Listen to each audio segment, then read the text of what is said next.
If we remember the great women involved in the constitutional making process, it would be the greatest obituary that we can offer to Dr. Baba Saheb. Dakshayani Velayudhan, the only Dalit woman in the Constituent Assembly, is a very, very special person. Her lab teachers never used to come near her, never used to touch any laboratory instrument which Dakshayani used to use. She had to stand in a corner to observe students and never be allowed to participate in the experimentation. Even then she came out with flying colors. Dakshayani's marriage with Mr. Velayudhan, the then very famous Dalit leader, was solemnized by a leper. She became member of the Constituent Assembly. In fact, Dakshayani was one of the youngest members of the Constituent Assembly at age 34. Dakshayani sided with Dr. Ambedkar on major issues. In fact, when Article 11 of the draft constitution was being debated, Dakshayani contributed phenomenally to the Constituent Assembly debate. Dakshayani was one of the key parliamentarians responsible for the enactment of Article 17, which criminalizes the untouchability. She was a staunch nationalist. In fact, her entire family converted to Christianity, but she did not. She never went to the fringe of leftism and never tried to break India. Today we commemorate the Constitution Day. It is an august occasion to remember the phenomenal contributions of Dr. Baba Saheb Ambedkar, the chief architect of our Constitution. Now, what can be the best tribute that we can offer to Baba Saheb? In my humble opinion, if we remember the great women involved in the constitutional making process, it would be the greatest obituary that we can offer to Dr. Baba Saheb. Out of 389 members in the Constituent Assembly, 15 of them were women. Out of 15 women, almost about 14 women came from great privileges. One was sister of a prime minister. Someone was daughter of a diwan.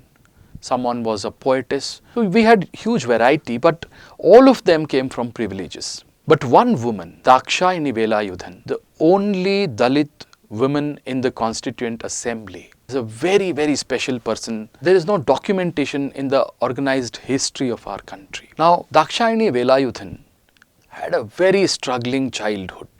In fact, when she was born in 1912, there was a huge protest in her town that why did you name a Dalit girl as Dakshayani? It's a very upper class name. You are not allowed to keep such names. So very birth itself was a struggle for Dakshayani. Now later as she grew up, she graduated from Maharaja College, Cochin with BSc Chemistry as major. When she was studying, very interesting things happened. Her lab teachers never used to come near her, never used to touch any laboratory instrument which Dakshayani used to use. She had to stand in a corner to observe students and never be allowed to participate in the experimentation.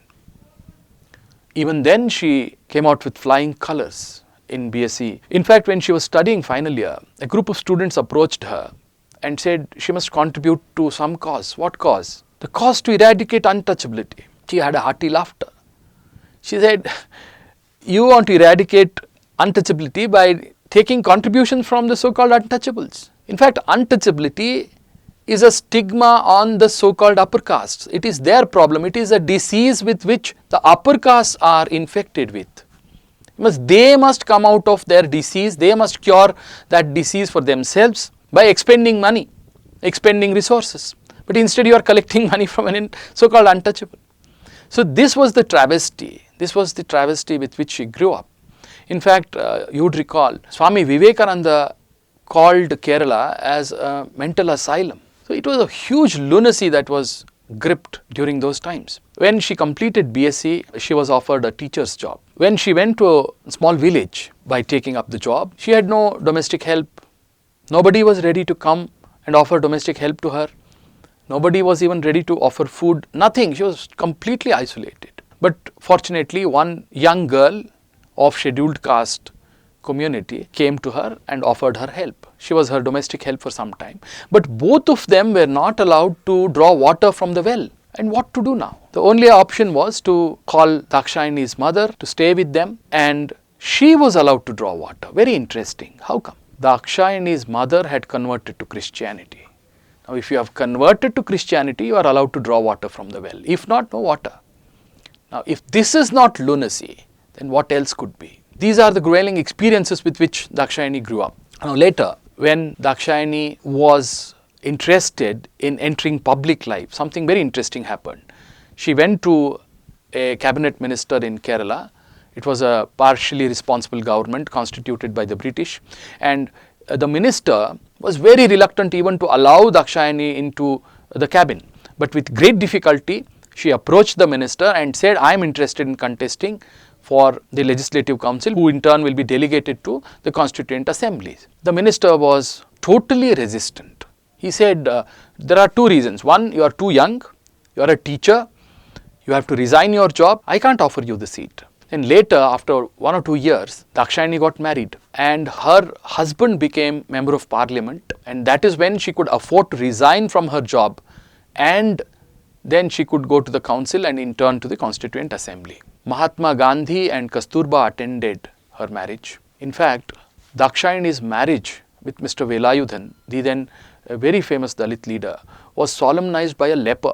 Leprosy, as you know, is very, very akin to untouchability. We treat lepers with great contempt. We don't even touch them. We don't even want to look at them. So that is why Dakshayani ensured that her marriage was solemnized by a leper priest. Now, after marriage, Dakshayani had to shift to Delhi.